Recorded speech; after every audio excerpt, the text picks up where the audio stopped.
Yeah, and in fact, that brings us right back to why I was so excited when you mentioned the Prince John, Little John Oh yeah. thing. Because, and I think Pageau says this as well, that the comparison, like Robin Hood is not looking to be king. He's not looking to replace the rightful ruler. He's not looking to be that sort of revolutionary rebel that tries to overturn the social structure, and then we end up with the same or worse afterwards, you Yeah. know? And for me, that weird mirroring of the two names, like you have this leader of the people, right? And he's off for adventure. He's off to kind of prove himself.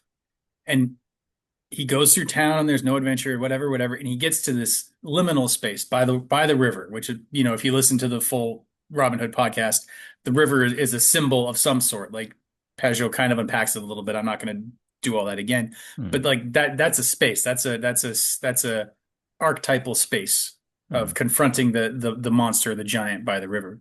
Hmm. And he gets there and it's Little John. And I'm just and my mind immediately was like, oh, it's maybe not immediately, but I was thinking like, oh, this is the version, the voice in Robin Hood of I could be king. The the Oh the right. illegitimate ruler, Prince John, the little version of Prince John that's inside Robin Hood is confronting him.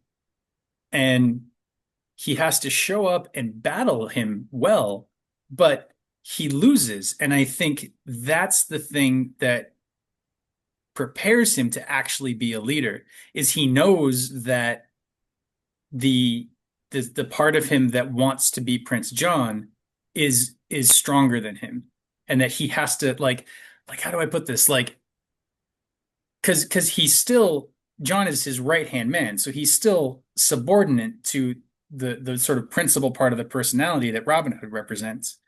But we all know that if it came down to it, like John could beat Robin Hood. So the idea being that if Robin Hood came through and actually beat John and won and went on, then that part of his psyche might take over. But because he has this experience of recognizing, oh man, like if we take the story as a metaphor, it could be Robin went into the woods and, thought and prayed about what he was going to do. And he realized, wow, I have this pride in me. I have this desire to be king.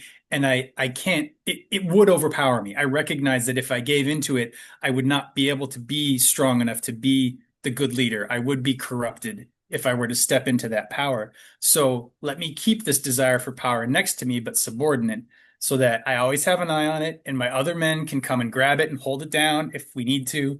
And and once that power dynamic is settled, then they baptize him and then he's brought in as the little John, the part of their band that is the little version of the king. And I just like I'd never heard that before. I don't know. I just thought it was neat to have that so many different like points ping when you line them up that way.